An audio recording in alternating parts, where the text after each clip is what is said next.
ইলিশ মাছর মাথা দি গুড় হুজুর ছাড়া হার পছন্দ চাই হন্ত আন মায়ের তো বহুত বেশি পছন্দ এই তরহারি বেজুদি হয় আন মায়ের তার হনে কিছুই নলাগে। আসসালামু আলাইকুম অনার বেগুন কেনাছন আশা করি তো বেগুন বহুত বালাছন আইও আলহামদুলিল্লাহ বহুত বালাছি। আজ অনলাইন নতুন আরোগ্য রেসিপি হাজির হলাম। আশা করি আজ রেসিপি আমার তো বহুত ভালো লাগবো। আজ অনলাইন শেয়ার গজুম ইলিশ মাছর মাথা দি গুড় হুজুর ছাড়া রেসিপি। ইয়ার আগে যাতে ইসুনি দিয়ারে গুড় হুজুর ছাড়া রেসিপি শেয়ার করছিলাম অনারা বেগুন আরো হইন আফা ইলিশ মাছের মাথা দিয়ে গুঁড়ো হুসুর ছাড়া আরো বেশি মজা।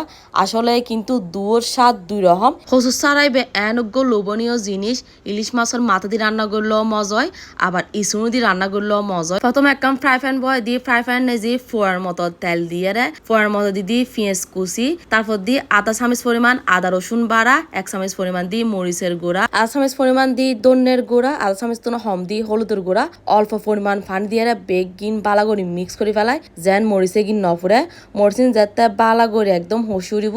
তারপর হসুর ছড়াই গিন দি ফেলাই দিয়ে আবারও 10 মিনিট বালা করে হসে ফেলাই বালা করে যাতে হস গিয়ে এগোই। তারপর দিদি ইলিশ মাছের মাথায় গিন দিয়ে আরেকটু ভালো করে হসে ফেলাই হসানোর পর এখন ফোয়ার মতো দিদি পানি দিয়ে এখন যাতে ভালো করে সিদ্ধ গিয়ে এগোই। তারপর দিদি সার্গো 500 কাঁচামরিচ ফালি, তারপর দিদি ফোয়ার মতো ধন্য পাতা ফোয়ার মতো লবণ দিয়ে বালা করে লাড়ি সাইডি। তো এই গুঁড়ো কচু ছাড়াই একদম রেডি। আর গুঁড়ো কচু ছাড়াই সিদ্ধ হয়ে গিয়ে আসলে রান্না একদম কমপ্লিট। আই ঘরত যেভাবে নর্মালি রান্না করি অনারলে এভাবে শেয়ার করি।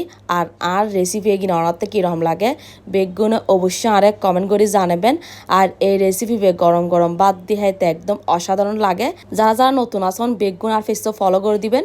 অনার বেগুন বালা তেকুন সুস্থ তেকুন। আল্লাহ হাফেজ।